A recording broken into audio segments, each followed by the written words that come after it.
Maliit na bagay lang po yan, kumpara sa tulong na naibigay mo sa aming mag-asawa, partikular na sa akin, kung hindi dahil sa iyo ay baka wala na ako sa piling ng mister ko, kaya maraming salamat po doktora. Ang sabi ng mister ko ay talagang napakahusay mong surgeon. Isa po yan sa sinumpaan kong tungkulin, kaya wag po kayong magpasalamat sa akin, ang makita kayong ligtas ay isa ng karangalan para sa akin, magpagaling po kayo at wag ninyong alalahanin ang gastusin dito sa ospital dahil ako na po ang bahala, wala po kayong gagawin kundi ang magpalakas. Napakabuti mo doktora, siguro ay napakabuti din ng iyong mga magulang kaya lumaki kang isang napakabait na bata.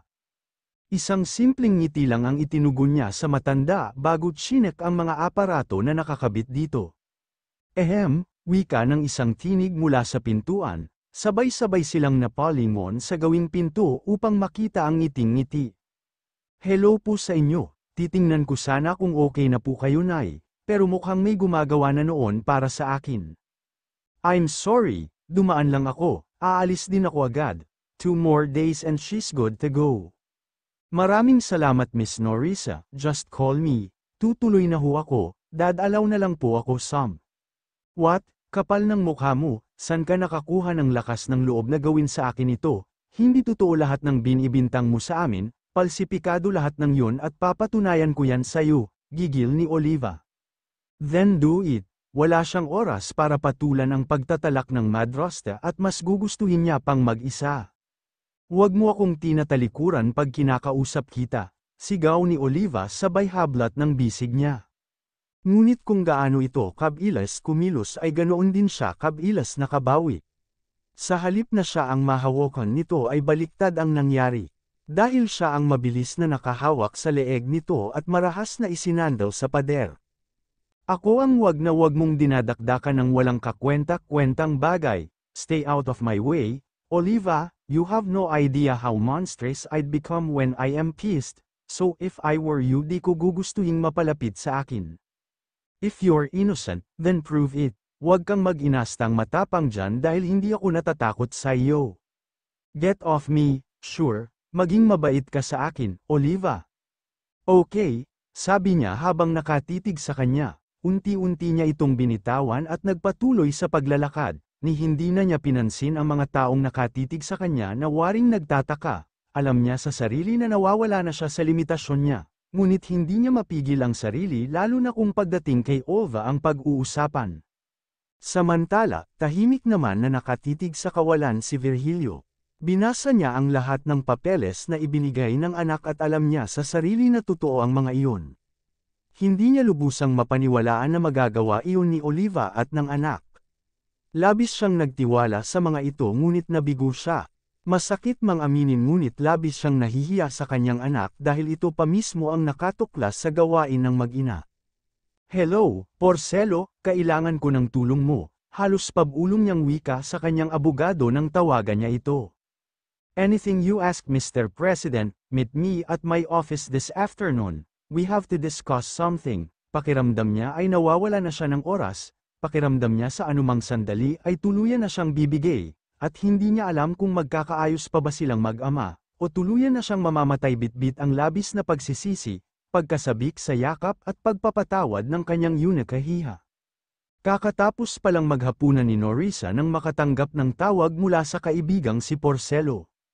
Oo, nakausap ko ang dad mo kanina, at payag na siya sa mga kondisyon mo, pwede ka na daw magtrabaho sa ospital as soon as you want.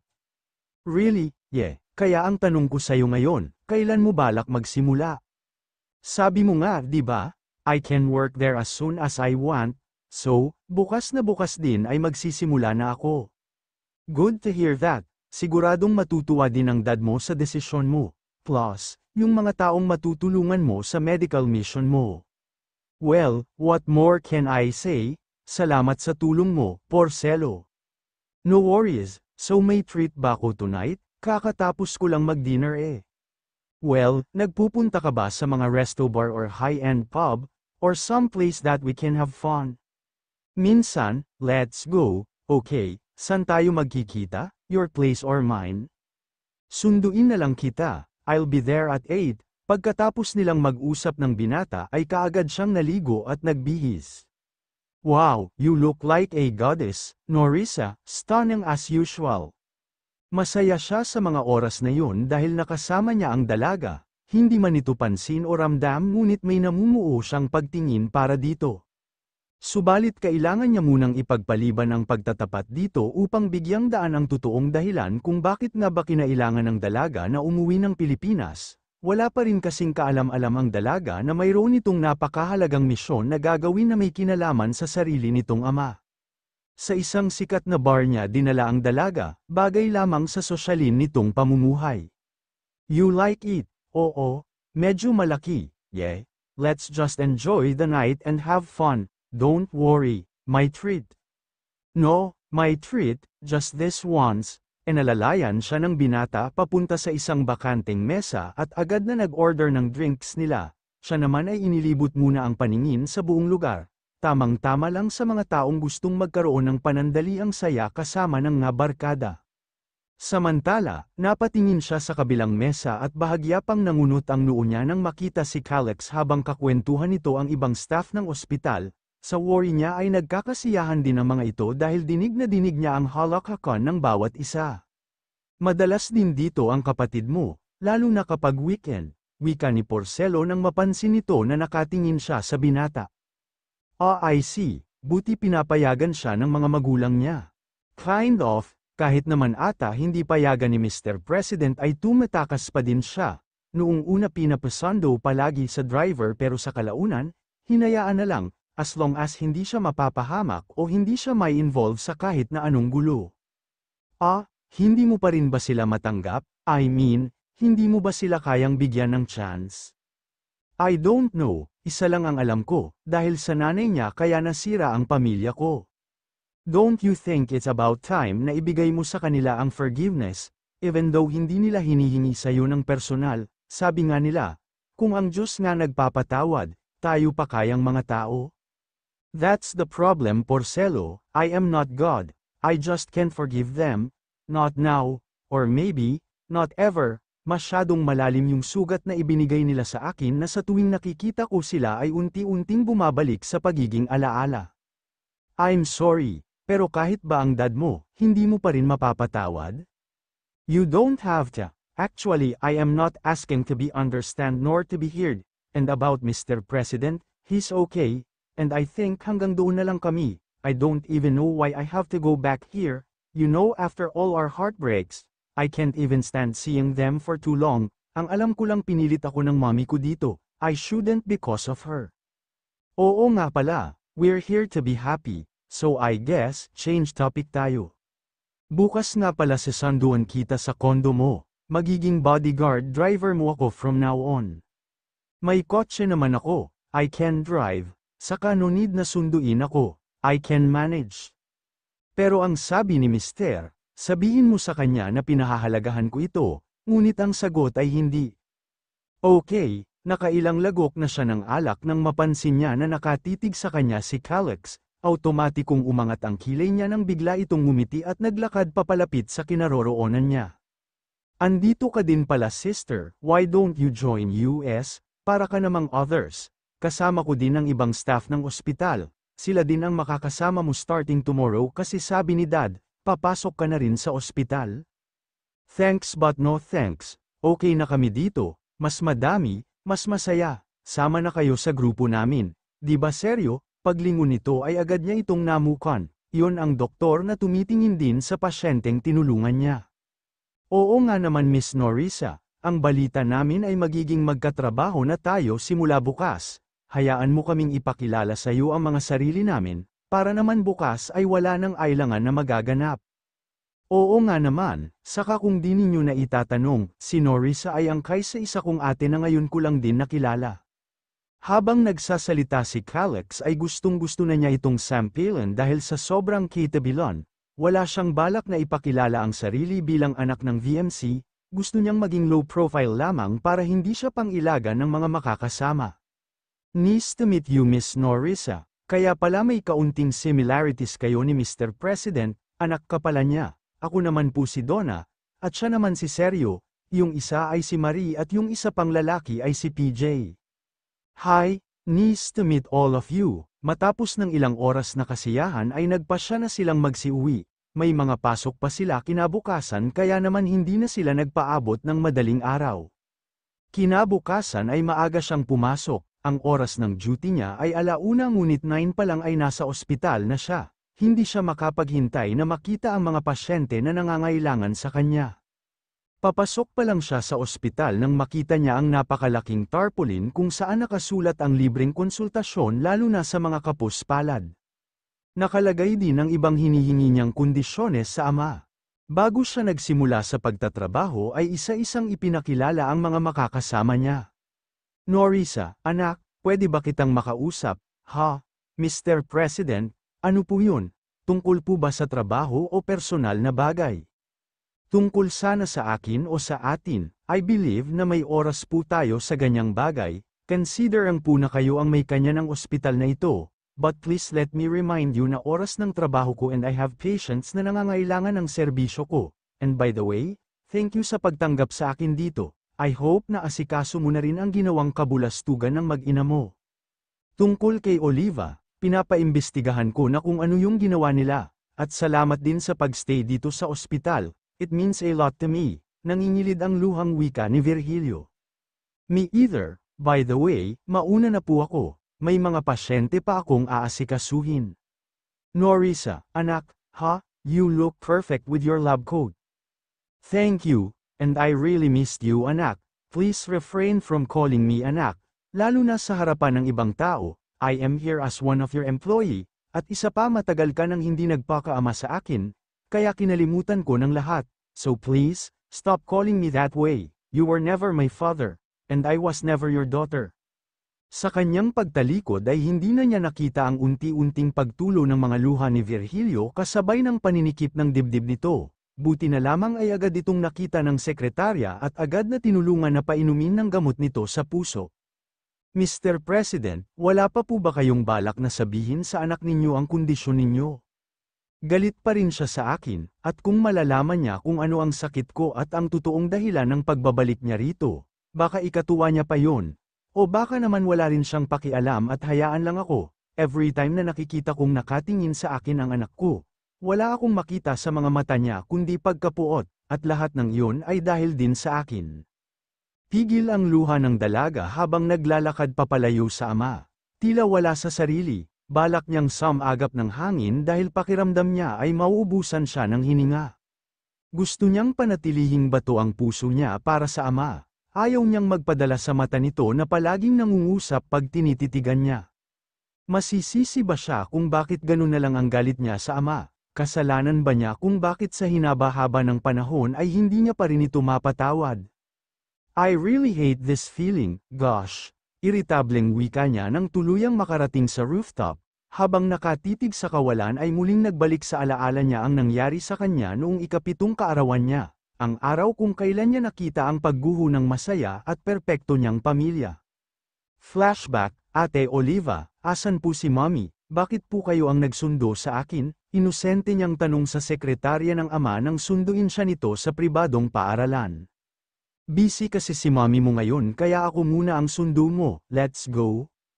Si Daddy po, busy din ata ang dad mo, hayaan mo na, ayaw mo ba na ako ang sundo mo, malay mo di ba, one of these days ako na palagi ang sundo mo.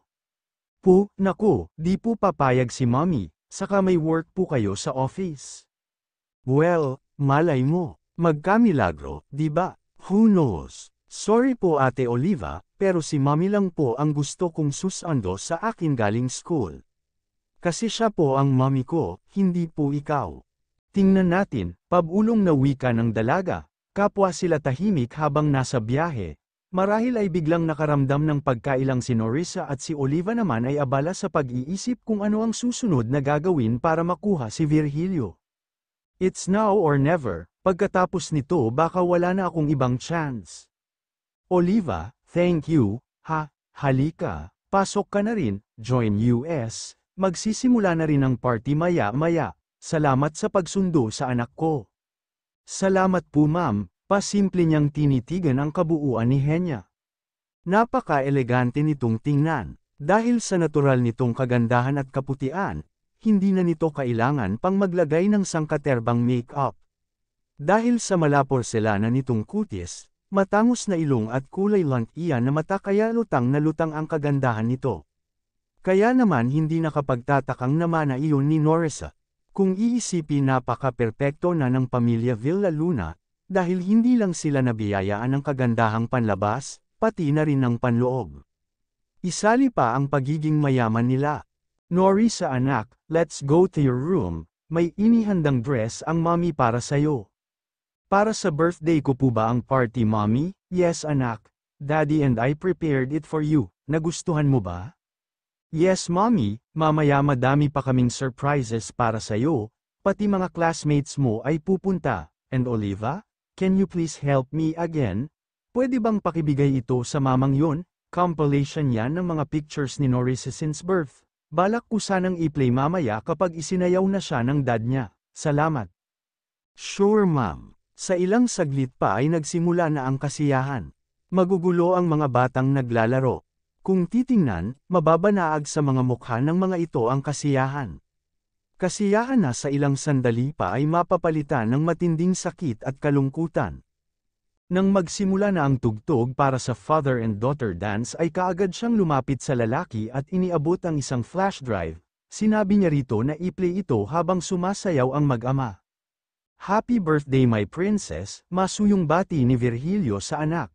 Salamat po daddy, I love you more baby, magsasayaw tayo.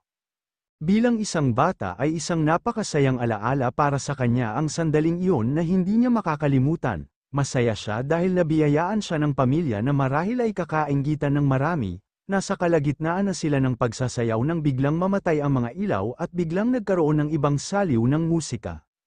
Kasabay ng pagbalandra ng mga litrato ni Virgilio habang nakahubad ito at nakayakap sa kanyang sekretarya, ang bawat picture ay naglalaman ng mga hubad na larawan hanggang sa lumabas ang larawan ng isang pregnancy test at picture ng resulta ng check-up nito sa OB-GYN. Virgilio, anong ibig sabihin nito? Henya, magpapaliwanag ako. Please, stop it. Dad, anak, kung ano man ang nakita mo, ipapaliwanag ko yan sa inyo ng mommy mo. Please, Henya, I can explain, mang-iyak-ngiyak niyang pakiusap sa mag-ina. Paano mo nagawa sa amin ito? Umiiyak na sambat ni Henya habang nakatitig sa asawa. Well, kitang-kita naman sa mga pictures, di po ba? We had intercourse and it turns out na nabuntis niya ako. Gusto niyang takasan ang responsibilidad niya sa bata and as a mother. Di ko hahayaan yun. So I am here para kunin kung ano ang nararapat para sa anak ko. Wika ni Oliva, Sir Virgilio, kung pumayag ka sana sa gusto ko, di tayo aabot sa ganito, kaso you pushed me to my limit, I'm sorry but I have to do this. Mommy, malakas na tili ni Norisa nang makita ang pagbagsak ng ina sa sahig. Sa sobrang sakit na naramdaman ni Henya ay tuluyan na itong nawalan ng malay. Nagkagulo na ang mga tao at ang huling natatandaan niya ay ang buhati ng ama ang ina para ipasok sa loob ng bahay. Simula ng gabing iyon ay nagbago na ang lahat. Naging malungkutin na ang kanyang ina at palaging tulala at naiiyak, ang kanyang ama naman ay nananatiling tahimik at sa ibang kwarto na natutulog, samantalang siya ay napabayan na halos ng mga ito, naging tampulan na siya ng tukso sa school at madalas na rin siyang napapaaway. Simula noon ay unti-unti na siyang nakaramdam ng galit sa ama. Galit na nadala niya hanggang sa paglaki niya lalo na nang magpasya ang ina na tuluyan na silang mag-migrate sa Europe at tuluyan ang hiwalayan ang ama. I thought ako lang ang nakakaalam ng lugar na ito, hindi pala. Paglingon niya ay nakita niya si Sergio na nakahalukip-kip at nakatingin sa kanya. Mabilis niyang pinalis ang mga luha at ipinilig ang ulo upang iwaksi ang pagbabalik alaala niya. Anong ginagawa mo dito? Magpapahangin sana ako. Alam mo na. Bago tayo magtrabaho ay kailangang fresh ang utak natin, gaya mo dito ko din dinadaan sa buntong hininga ang mga problema ko o mga alalahanin. Ganun ba? Ngayon lang din ako nagawi dito, pakiramdam ko kasi I am totally wasted a few hours ago, kailangan ko munang pakalmayan ang sarili ko. Kasama ba sa pagpapakalma mo ang pag-iyak mo? Kung ano man yung problema mo, lilipas din yan. Alam mo kung gusto mong iligtas ang sarili mo sa pag-iyak, dapat matuto kang bumitaw sa lahat ng bagay na nagpapalungkot sa iyo. Huwag mong patagilan ang paghihirap mo na umuubos ng kapayapaan sa iyong kalooban. Huwag kang magtatanam ng anumang sama ng loob mula sa nakaraan at huwag mong hayaang ang iyong galit, ubusin ang iyong puso. Believe me, it's not worth it. Paano mo nasabi sa akin yan? Wala kang ideya kung bakit ako nagkakaganito. Yes, tama ka. I am just trying to help. You're beating yourself too much. Norisa, the best way to forgive them is to forgive yourself. Baka kung saan pa umabot ang usapan natin, let's go. Aminin man niya o hindi ay may nasaling si seryo sa kanya, at yun ang dahilan kung bakit mas lalong bumigat ang kalooban niya. Okay, basta kung kailangan mo ng kausap, andito lang ako. Okay, thanks. May nalaman na rin kasi siya tungkol dito ng malasing si Calex at may naikwento ito tungkol sa dalaga. Naiintindihan niya kung bakit ganoon na lamang ang galit nito sa ama. Pero nalulungkot siya dahil pinaparusahan na rin ng dalaga ang sarili dahil doon. Lorenzo, sa tingin mo ba mapapatawad pa ako ng anak ko? Malungkot na tanong ni Virgilio sa kaibigan. Hindi ko din alam, Virgilio, pero siguro kung malalaman niya ang totoong kondisyon mo ay baka may pag-asa pang lamambat ang puso ni Norisa sa'yo. Parang ayoko nang ituloy ang naunang plano, nakakalungkot mang isipin, pero parang di ko kayang kawan ako ng anak ko. Ano ba, huwag kang ang magsalita ng ganyan, paano mo makukuha ang pagpapatawad ng anak mo kung susuko ka na? Nakikita ko kung paano akong titigan ng anak ko, kung gaano siya kalamig sa akin, sa tingin mo ba kapag nalaman niya ang kalagayan ko ay lalambot pa ang puso niya sa akin, gaano nga ba tayo kasigurado na tutulungan niya ako? Huwag tayong mawala ng pag-asa, Virgilio, pasasaan ba at magiging maayos din ang lahat? Siguro hindi rin ganun kadali pero ang importante ay nandito na ang anak mo. Yes, tama ka, andito na nga ang anak ko, abot tanaw, abot kamay. Pero ang totoo ay hindi ko man lang siya mahawakan, ni hindi ko man lang may akap ang anak ko. Huwag ka nang umiyak, baka makasama pa sayo, napakasakit pala Lorenzo, talo ko pa ang pinatay ng makailang ulit. Dahil sa paghihirap ng kalooban ng kaibigan ay may namuumpas siya sa kanyang isipan, kailangan na siguro niyang kausapin ng masinsinan si Norisa, baka sakaling makinig sa kanya ang dalaga kapag kinausap niya ito ng maayos.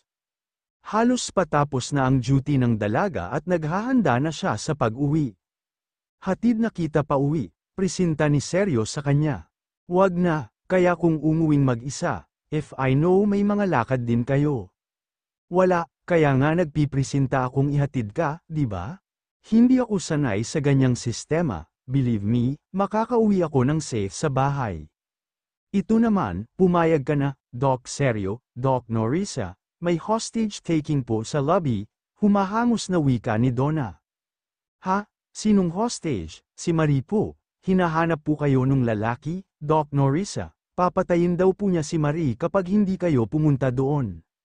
Ako, bakit ako? Anong problema? Kasi po ikaw lang yung doktor na makakatulong sa kanya. May tumawag na ba ng pulis? No, walang tatawag ng pulis. Kapag ganitong sitwasyon makakagulo lang ang mga pulis. Hanggat kayang pakiusapan, idaan na lang sa usapan, isa pa ako naman ang hinahanap niya. Huwag na kayong tumawag ng pulis, huwag nang palakihin ito. Pagkarating nila sa lobby ay nakita niya ang mga taong nakapalibot sa isang lalaki na may hawak na gunting, nakatutok ang dulo niyon sa leeg ni Marie. Andito na ako, anong kailangan mo? Ikaw ba si Dr. Norisa? Oo ako nga, ngayong nandito na ako, baka pwedeng pakawalan mo na si Marie. Gagawin ko ang lahat ng gusto mo, basta ay pandako mong wala kang sasaktang ibang tao. Huwag kang lalapit kung hindi papatayin ko ito. Okay. Hindi ako lalapit, but promise me one thing, di mo siya sasaktan, pag-usapan natin ng maayos ang problema mo. Kung kailangan mo ng tulong ko, kailangan ko din ng kooperasyon mo. Ibaba mo yang gunting at mag-usap tayo. Ang kanina lamang na matapang na anyo ng lalaki ay napalitan ng pag-aalala, hanggang sa tuluyan itong maiyak. Binitawan agad nito si Marie pati na ang gunting, kapag kakway lumuhod sa harapan niya. Pakiusap doktora. Iligtas mo ang kuya ko, Doktora Norisa, andito po ang pasyente, pero may problema po tayo, katabi nito ang lalaki na nakahiga habang walang malay. Kaagad niya yung nilapitan at tumambad sa kanya ang napakalaking tattoo nito sa dibdib na nagsasaad ng mga katagang, "Do not resuscitate." Pinatato niya yan dahil napapagod na raw siya sa buhay niya. Pero kailangan niya pong mabuhay, Dok. Naghihintay sa kanya ang mag-ina niya. Huwag ninyo siyang hahayaang mamatay. Pakiusap. Ayaw mo bang sundin ang gusto ng kapatid mo? Gusto niyang mamatay nang hindi pinapakialam ang puso niya. Doktora, alam kong kahilingan niya ng kapatid ko, pero kawawa ang mag-ina niya kapag nawala siya. Hindi siya dapat mamatay, kaya nagmamakaawa ako na sana ay pumayag kayong operahan siya. Kayo lang ang makakapagligtas sa kanya. Mahina siyang tumingin kay Sirio na parang nanghihingi ng opinyon. May medical record na ba ang kuya mo dito? Wala po. Galing pa kaming probinsya. Balak sana naming maghanap ng trabaho ng atakihin ang kuya ko. Buti na lang at may nakapagsabi na may nag-aalok ng libreng tulong dito, kaya dinala ko siya agad dito. Pero nung nakarating kami ay ayaw nilang asikasuhin si kuya dahil sa tattoo niya. Naiintindihan namin na gusto mong mailigtas ang kapatid mo, kahit pa nangangahulugan ito ng pagsuway sa hiling niya. Payag akong operahan ang kapatid mo, pero gusto kong pumirma ka sa isang kasulatan na kung sakali mang hindi siya makaligtas sa operasyon ay wala kaming pananagutan sa nangyari. Doc, nababaliw na ho ba kayo? Sa hitsura pa lang ng pasyente ay malabo na siyang makaligtas, papayag ako. Pero sana ay gawin niyo pa rin ang lahat para iligtas ang kapatid ko. Kapag nabuhay siya ay pinapangako kong pagsisilbihan kita habang ako'y nabubuhay.